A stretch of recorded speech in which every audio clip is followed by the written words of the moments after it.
Hey everyone, time now 6 o'clock here on this Monday, on this Labor Day. Hope everybody is waking up well this morning. I'm Jason Hackett. Lauren has the morning off. We're going to get to all your headlines here in just a second, but first let's get to John in the backyard. This unofficial end of summer, and it's looking pretty good, John. Yeah, the weather's perfect. I mean, you're waking up this morning, whatever you're doing. Some people got to work, most don't. If you're working, drive's perfect. If you're waiting to just party, it's also perfect. Going to be great barbecuing weather. If you're going to fish this morning, great time to get out in the lakes before the water gets crazy, because it will get crazy. I don't really have any rain chances, and highs near 80. So saddle up. 62 degrees this morning in the metro. Some cool spots. A lot of folks waking up this morning. Brainerd Lakes, 53, 45 in Hayward. Obviously, Hayward, Spooner. A lot of folks up there ready to hit the water. It's going to be a chilly morning, but a great afternoon. Warming up pretty quick here. Get to 11, we'll be in the 70s. I think, after 11 o'clock, it's a hot day. To 78 we go. So today is great for Labor Day.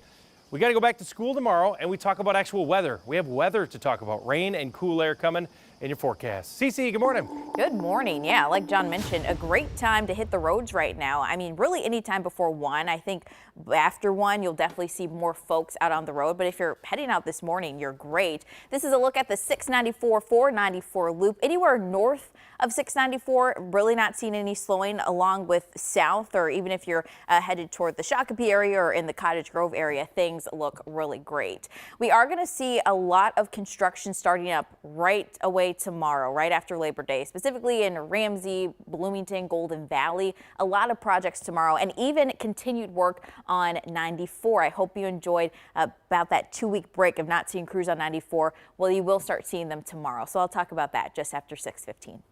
All right, we will talk to you soon, Cece. Thank you very much. Before we get to our top story here, we are following breaking news in South Minneapolis. Several people waking up to smashed out windows on their cars after overnight break-ins. Police say this is the scene in neighborhoods along 35W just north of the airport. This video coming in from East 54th Street near Shoreview Avenue. We have reached out to MPD for more information, but we have not heard back. Of course, we'll keep you updated. Turning now to our top story. Less than a week after the deadly mass shooting at Annunciation Catholic Church, hundreds of youth advocates are getting ready to rally at the state capitol, demanding action on gun violence. Our Michelle Beck is outside the church with this latest call to action. Good morning, Michelle.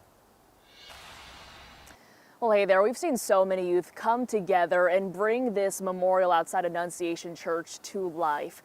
Well, today, this afternoon at 1 o'clock, we're going to see many more youth come together. They're going to be rallying at the Capitol. The Minnesota teen activist says it'll be taking a stand against gun violence. Specifically, the group is in part calling for a special session to ban assault weapons. A source tells KARE 11 Governor Walz is, in fact, making calls to lawmakers to bring them back for a possible special session.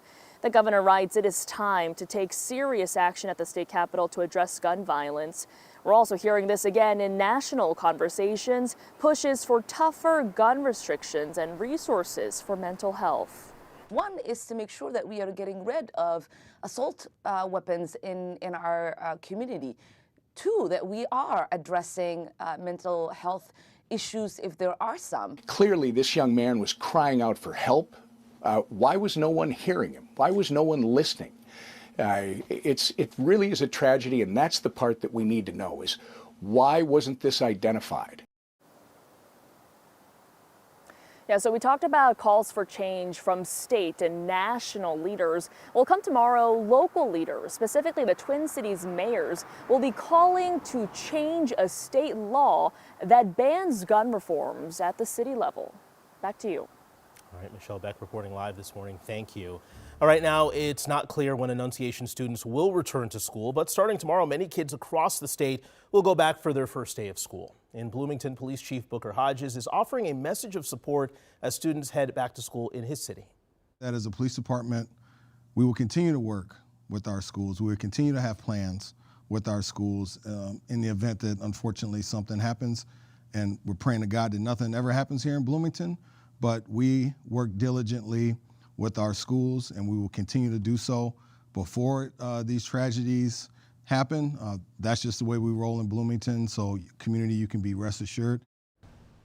Chief Hodges went on to address the kids in the district, wishing them a safe school year and reminding them to take care of each other. Meanwhile, St. Paul Public Schools says police officers will be outside as many schools as possible to greet students. Well, this morning, the number of people hurt in last week's shooting is rising. In the last 12 hours, Minneapolis police say they learned of 3 more children hurt, bringing that total to 21 people injured. Meanwhile, at Annunciation, volunteers have been busy making it a welcoming space for people to come and grieve. Heidi Wigdahl takes us there. Hail Mary, full of grace, the Lord is with thee. At Annunciation Catholic Church in South Minneapolis, the story outside is one of heartbreak. Please bless little Harper, and hope. bless little Fletcher. And there's a togetherness that gives us strength. Father Leonard Andre with St. Therese of Deephaven is one of many visiting after a mass shooting led to this memorial. And people just keep coming in and coming in. There's like a lot of flowers out here. Maddie Baldwin is 9. I want one that said to the families, I'm so sorry for your loss. Kids shouldn't die first. She's right between the ages of Fletcher and Harper. And then another one said, enough is enough and kids need to come first. Other messages from places that get it. Heartbreaking that this happens over and over again. It's like really sad and devastating for the kids. And it's like, imagine if that's your kid, or if that's your sister or brother. And that's how I feel right now. Lana B. and her aunt Charlie McLeod wanted to visit the memorial. It's our way of being supportive. Here, in front of the Holy Family statue. There's literally a hoe through the heart of Mary, and it just shows you the intent. Oh, God bless you, sweetie. It's just too horrible. Bullet holes have been bandaged with blooms. People are expressive and they're very creative in terms of just wanting to share hope. And shattered glass shares space with a prayer for peace. This is the prayer of St. Francis. Make me a channel of your peace. Where there is hatred, let it bring your love. And where there's sadness, ever joy. I wrote, peace be with you. What a challenging world we live in, and what we all need to work for, what we all need to fight for our kids. Yeah, the pain is still real this morning. Many of the flowers outside of the church are from the Kowalskis down the street. They have a sign that says all proceeds from the flowers over the next several days will be donated back to Annunciation. This morning after sunrise, NBC's Maggie Vespa sits down one-on-one with Grant Halsney, the father of Weston Halsney. The story Weston shared with CARE and other outlets of his friend Victor jumping on him to save his life quickly spread. But over the weekend, we learned Weston himself will need surgery. In that first interview, you may remember Weston described gunpowder on his neck, but soon found out it was much more serious. Turns out it wasn't gunpowder, it's a bullet fragment.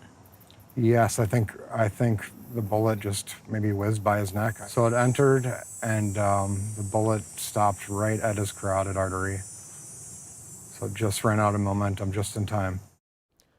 Unbelievable. You can catch Maggie's interview coming up at 7 on the Today Show. And KARE 11 will continue to follow the latest from the community and from officials in the days and weeks to come. Make sure to tune in on air, online, and on KARE 11 Plus for those updates. We are following some breaking news here from overnight in Afghanistan, where a 6.0 magnitude earthquake has killed at least 800 people, injuring hundreds more. The Taliban government says it hit a region where many homes are mud, brick, and wood, destroying entire villages. Since the initial quake, at least 5 aftershocks ranging from 4.5 magnitude to 5.2 magnitude have hit the area. In October of 2023, an earthquake in the same area killed at least 2,400 people. New overnight, we're waiting to hear back from Chisago County officials about a crash on Highway 8 and East Vikings Boulevard. This was the scene just after midnight. You can see a large presence there from police and fire. When our photographer arrived on scene about an hour later, that scene had mostly cleared. He did see a street sign that had been knocked down. As soon as we know more, we will let you know. Today marks 1 year since the tragic deadly crash at Park Tavern in St. Louis Park. 2 people were killed and several others were injured. The driver, Stephen Bailey, pled guilty and was sentenced to 30 years earlier this summer. That crash also prompted stricter consequences for repeat DWI offenders.